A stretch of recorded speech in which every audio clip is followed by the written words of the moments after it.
Well, thank you all. While our next speaker is setting up, I'll just give a quick introduction.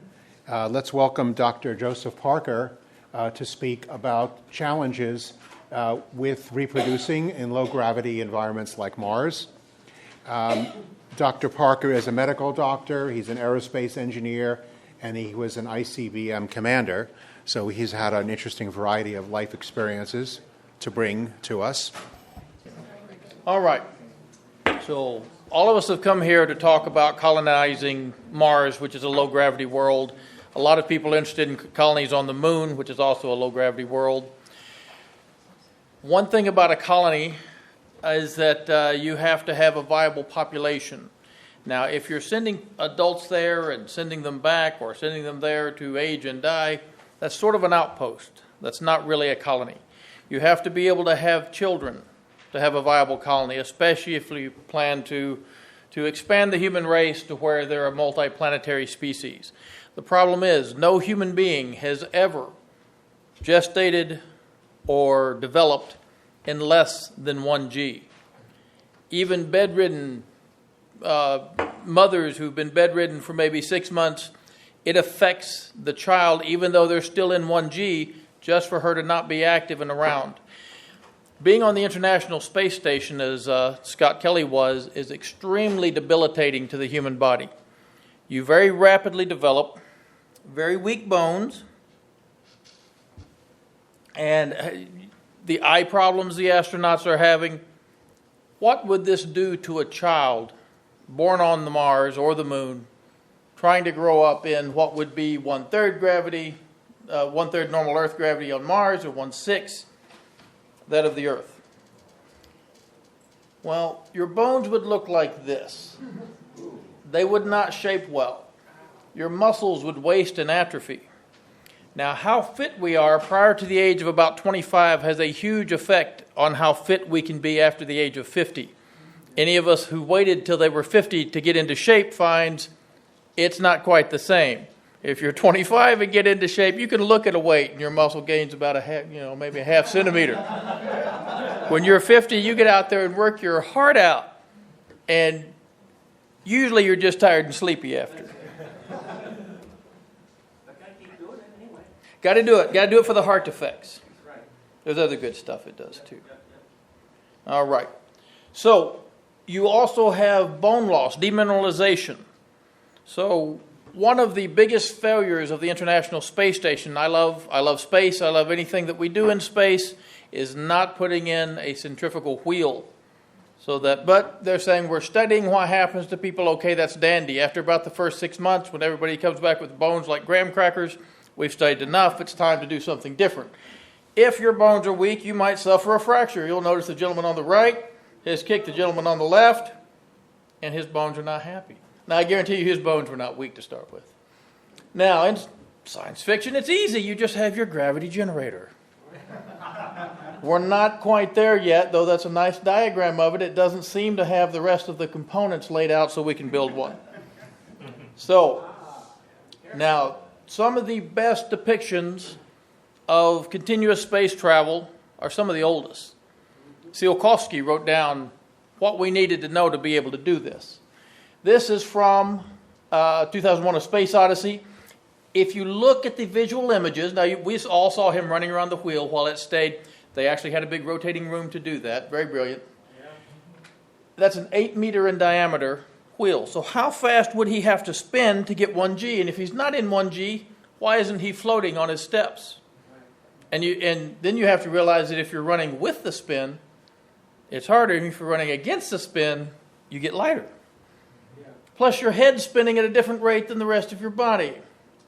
So if you calculate the spin rate and work out 1G at 8 meter radius, now, so 8 meters, 1G, 10 rotations per minute. Here's where we run into problems. If the human body rotates at more than 1 rotation per minute, you have a severe effect on the vestibular cochlear system, and you better not eat anything before you go up, because you will be throwing up. Now, if we had a giant space station that was 1,000 meters and 1G, you're looking at angular velocity of less than 1 rotation per minute. Well, that's pretty neat, but building a 1 kilometer in radius space station, 2 kilometers across, it's nice to think about. We won't be doing that anytime soon. And if you look at the tangential velocity, you're looking at 99 meters per second, which is about 360 kilometers per hour. So we have to find some way to do this. Now, this thing is supposed to play, and let me see if there's a way to make it do it. Now what if you had a train running along a track and the radius was 1 kilometer? The heavy parts of your device are down toward the bottom, your water, your battery systems. The living areas are up toward the top, so it's lighter. The faster it goes, it would automatically turn and put the heavy part toward the back. And if you went fast enough, you would have 1g acceleration, just using a train.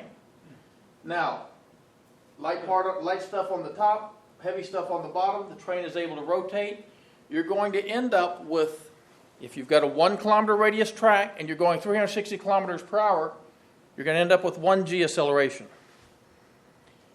Now, how big would this car be? If you made it, say, 10 by 15 meters, you're ending up with quite a bit of living space. We've all seen the big RVs running down the road that have everything in them. Your living room, your bedroom, all of that. Some of the European trains are extremely fast and very, very comfortable. The only way to viably have a colony on the Moon or Mars is technology like this, where the children are born and develop in normal 1g gravity. Now, does the train stop to let people on and off? No. You have another track concentric to it. A second train with much shorter cars catches up, docks, transfers supplies and people, then the outside train slows down and lets them off at the depot. You go to work at the Moon or Mars out in the 1/3 or 1/6 gravity. You come back and live and sleep and work out at a normal 1g. Some would argue that, this is another train. Now, are you going to have it above ground? No, you're going to have it tunneled under the ground. But that'd be very boring if you just saw the top of Mars and I told you there's a train down in there doing stuff. So you have a number of these cars. Now, this is to scale. So as this pans out, you will see a 1 kilometer radius track, and you will see how fast this train would need to go to do 1 rotation per minute. And it's 360 kilometers per hour. Now, it's actually a little less than that. Mars is pulling down with 1/3 Earth gravity, the Moon with 1/6. So 360 kilometers per hour gives you 1g lateral in space with no other gravity. On the Moon, you're going just a little bit slower, and you're at an angle like this. On Mars, it'll be even less, about 70 degrees instead of coming up a full 90 degrees. I don't show the concentric track because the graphic artist I got on Freelancer did not understand what I was telling him. Is it tangential track or is it... A concentric ring outside to it parallel. Thank you. Yeah, tangential would be ugly in trains. Yeah. So where can we find a circular track on the Moon or Mars? Nature has been very kind. This is Shackleton Crater. Okay? Shackleton's one of the places where there may be ice. If you look at the topography of Shackleton Crater, you will notice it's pretty round. Yeah. There are much smaller craters that are very round also. Now, Shackleton's about, 22 kilometers across, 10 kilometers. You've got to go a lot faster. If you want a big train and it's not in the center of Shackleton, the bigger your circle gets, the faster you have to go to get your 1G. Now, this is an elevation map showing how nice and concentric those circles are. Now, when you got down in there, you need to do a little digging. Now, why is Elon Musk boring holes through the ground? Is it to make traffic faster in Los Angeles? No. It's because they plan to land this thing on Mars, probably. This is my supposition. I have no knowledge of this. Bore into the wall of a crater, make a big semicircle, come back out, put 2 airlocks on it, and you now have a completely shielded living space without having to have little bulldozers load regolith on top an inflatable. So a big boring machine like he has, probably nuclear powered, would work very, very well toward getting that accomplished. You would do the same thing here. You would bore around the edge of the crater, and then you would have kind of a bridge coming off the crater and dropping down. Then you would have a track in the middle for your egress and all that. On the moon. On Mars, you could do it differently. Now, what happens when a high-speed train goes around a curved track? It leans. Okay, now this is talking about Shackleton Crater and the calculation of where you'd have to be to get 1G. If you get up to 313 meters per second, you start going pretty fast. So you're looking at 1,127 kilometers per hour, 704 miles per hour if you want a bigger track. Still easily doable. What's the hardest thing about running a train on Earth? Pushing through the air. You go twice as fast, you have 4 times the air resistance. So you get the high speed, you get a 704 miles per hour on Earth. We've all stuck our hands out of a car at 60 or 70 and felt it pull back. Well, the resistance at 704 is quite a bit. You don't have that on the Moon or Mars. You would on Titan. So Titan, you would have to have your Hyperloop train. You'd have to pump some air out of that. Otherwise, you're not going to be going too fast without heating that thing up or using a ridiculous amount of power. Do we need to invent any new technology? Shanghai Maglev, 267 miles per hour. Right? Now, we're talking 360 kilometers per hour. I shouldn't have gone from imperial to metric, but anyway, our train needs to go 360 kilometers per hour. We've got trains that already do that, right? 200 miles per hour at the Hayabusa Shinkansen would be 360, right? Close to it. 1.6 times 200, somewhere around there. 380. So trains can already do it. Now, on the Moon, you're going to have to use magnetic bearings. It would be very, very difficult to use any type of even metal or ceramic bearings because the dust on the Moon is not rounded by the wind because there is no wind. So that it looks like this. They are spicules of metal. That's why they're so hard on the lungs. That's why the Apollo astronauts, when they examined their suits, they said, hey, a few more days there and your suits would have failed. The joints would have failed. Because it is an amazing abrasive. Mars, you don't have to worry about that. Mars kindly wraps the dust around the planet several times and smooths everything down quite a bit.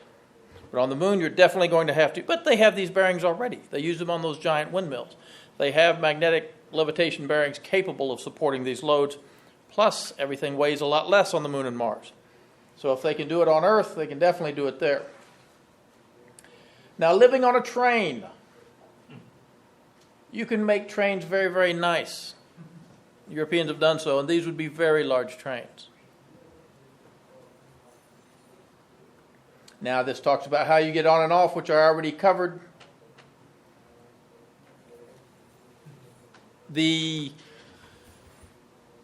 supposition of just going there and raising kids and see how it goes. I don't know how many of you watch The Expanse, but you're going to end up with kids about 7.5, 8 feet tall who can never visit Earth, whose bones will be bent and bowed because that is the normal structure of the bones without the stresses of gravity. The debilitating effects to an adult are severe. So the astronauts go up there for a year or two and spend the rest of their lives recovering from it, and they worked out really hard. We're talking about people living and working in a colony. How many people here do not know that regular daily exercise will make you live longer? Everybody knows that. How many people lift weights and do cardio every day? You're good. I miss days sometimes. I try, but it gets busy and I miss some. Does body weight exercise count? It does. It does. So one of these systems is absolutely necessary if we plan to. There's no problem with colonizing the Moon or Mars that cannot be overcome. I had someone say that the Moon would never be self-sufficient. With the amount of sunlight that hits the Moon and the amount of surface area you have there, if you have enough glass domes and you're growing enough food, you've got enough power from solar and nuclear and other sources, it could easily support millions of people, probably 1 billion people. There's an enormous amount of power in space just coming from we've got our own fusion reactor. And solar power is getting more and more efficient. The efficiency of these panels is dramatically increasing. The problem will be the human factor. People just working out does not stop the changes to your eyes, some of the changes to your bones. Living on a one gravity train, going out to work in low G, that's no problem at all. If you want to train your lunar Marines in case they have to repel an attack from Earth as we try to rebel, run this thing at 1.5 Gs. Then when those guys go to Earth, they'll be jumping 6 or 7 feet. 8-hour working day? That's right. 8-hour working day, 16 hours back on N1G. Yes, sir. Okay. Have you made any preliminary estimates of the power it would require to keep these things running? I have. I tried to get a hold of Eurorail to see what they use on some of their trains, but basically about 1/3 of what trains need on Earth to reach equivalent speeds. Sir. And since you're in Shackleton, it's permanently shadowed. It's minus 180 degrees C, so existing superconducting materials will operate there continuously. Will run perfectly, and because you're at Shackleton, you have your solar panels up above, permanent sunlight, microwave beaming down to your train. You don't have any power problems. I have a question about this. A colony is, as you say, a permanent establishment, but that could also mean that people there don't intend to or need to go to Earth. So would there really be a requirement to be able to adapt to Earth, or would, if let's say Mars gravity, the muscle mass and the bone mass that you get in Mars gravity, wouldn't that be enough to support you in Mars gravity? You would be unhealthy. Now, within 50 to 75 years, we will have enough genetic control. There's a family in Scandinavia, actually, where a guy got hit by a car, dented the car in, they had to tow the car away. He had no broken bones. Of course, they have excellent health care there. They were able to track down the rest of his family and say, hey, is this a weird thing with him? There is a condition, and I think it's called osteosclerosis. It's very rare. It makes your bones like a Neanderthal's. They're about 3 times normal density and almost unbreakable. You have a genetic condition. We are all genetically programmed to lose muscle and gain fat. There is a hormone called myostatin that makes your muscles go away. If you're born with low myostatin, you look like Schwarzenegger without lifting weights. If you have high myostatin, it doesn't matter how many weights you lift, you're not going to get big. Humans went through a bottleneck. Some say 50,000 years ago, whatever. Humans went through a bottleneck where only about 200 or 300 modern human women survived. It was a starvation event. The only ones who had high myostatin were the ones who survived. So we are all genetically programmed. Do you ever see a tiger lift a weight? Or a pit bull? Animals are different. Chimpanzees have 7 times our strength pound for pound. No other animal does what we do. Gets lazy and fat without you making it doing it by putting it in a cage. Sir. An observation and a question. There will be babies born on Mars before these things are built. But the problem, because there's a difference between going there as a human, adapted to Earth, and becoming ill because of the gravity, and being born there may be severely deformed by being born there in that gravity well. The question is, they must have tried this, I hope, you would know, perhaps. Has anybody tried for the bone density problems using bisphosphonates? They have. The problem with alendronate, I think, is one of them, is that they can cause osteonecrosis of the mandible. They can pull calcium from other places on your bones. Now, if I get to go there, if I'm selected, 1, they have myostatin inhibiting vaccines that they are working on. The Chinese are working on it. The Americans are working on it.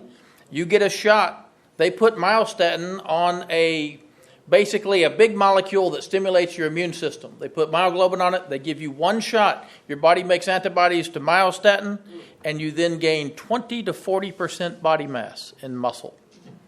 I'm ready to go. Give it to me. Sir. Are you suggesting that after a certain age, the developing children can stop spending 24 hours on the train? They could, absolutely. Once you reach the age of about 20, 21, your body's developed. Your muscles have developed. As long as you periodically recharge on these trains, you could go extended periods. I did some research on what age of people we should send to Mars to be the first to build the infrastructure. Who can survive the radiation? Who can survive the low gravity? People 50 and older have a much higher survival rate. As far as cancer resistance, and it just happens I'm 53, so it's perfect. So you envision people going to work in a low gravity environment and then every day returning to the train and being in 1G?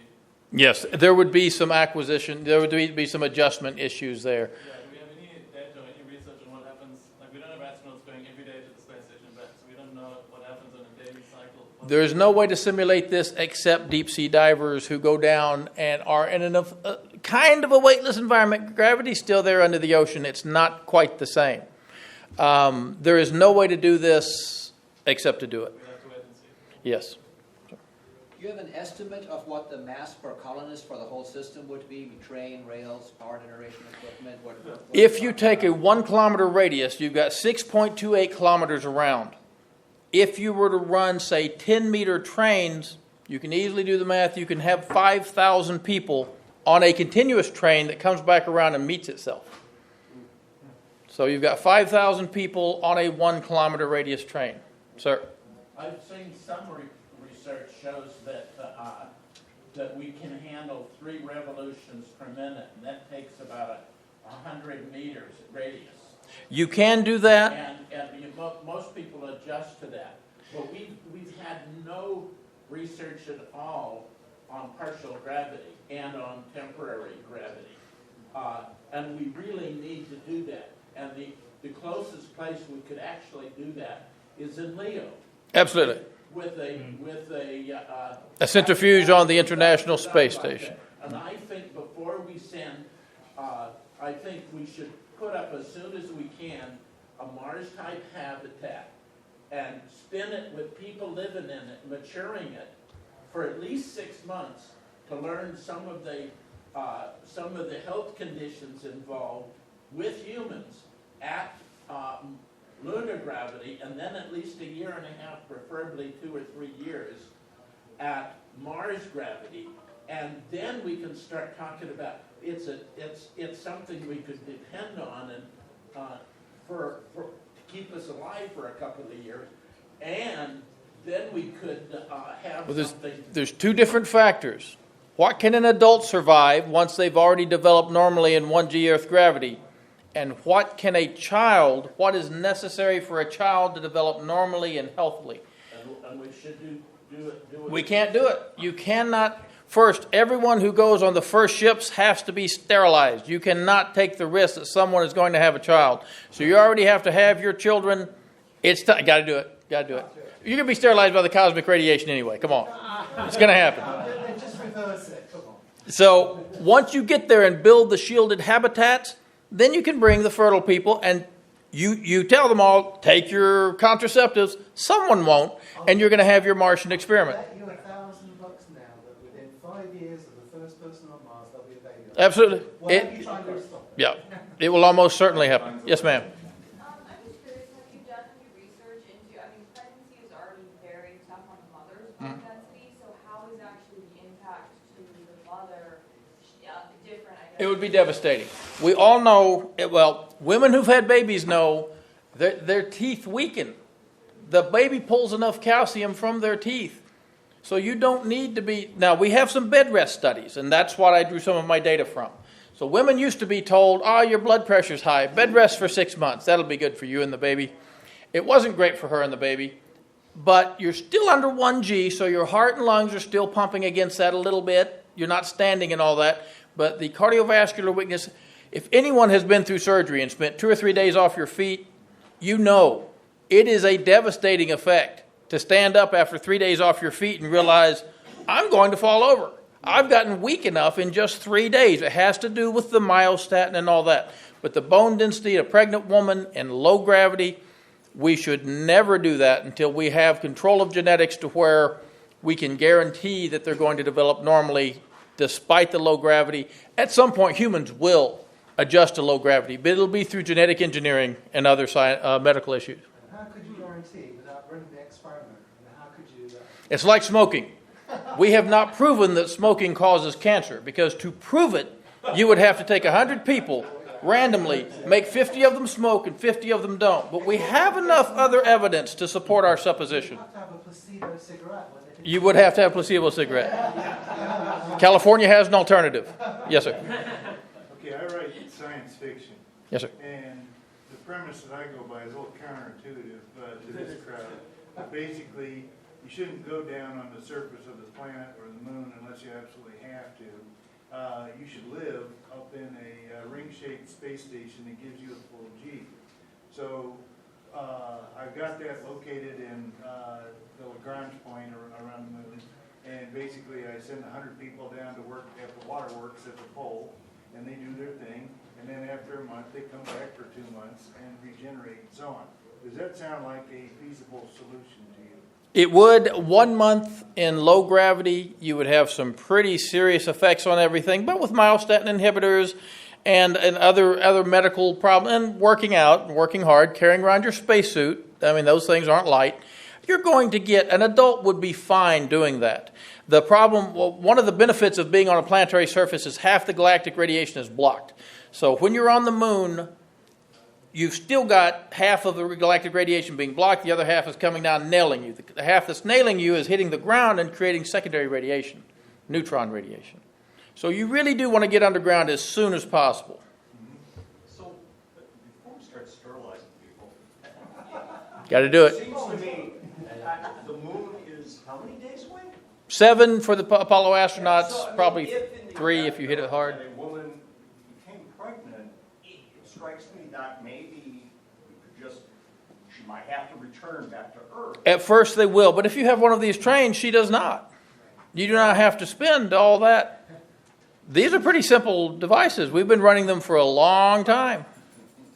Yeah, how you can orbit that. Make it an option. You know, No, this would be built from in situ resources. You would not launch this thing. You would have to 3D print this thing.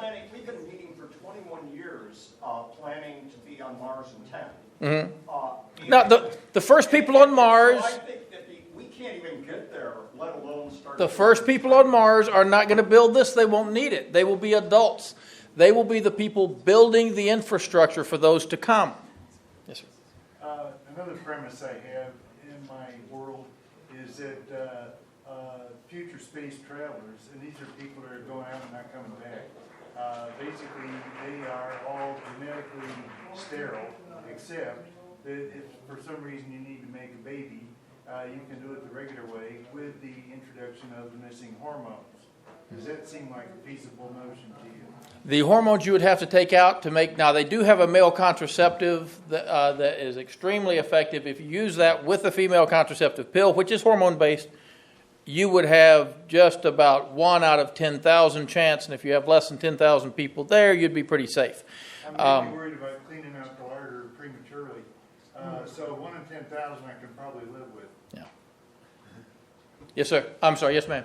So I guess I'm just curious, so when you were saying that you have to wait until the, genetic modifications can be made, mother's moon density, so are you saying that when the structure would actually be built would be concurrent with that? No, the train would work immediately.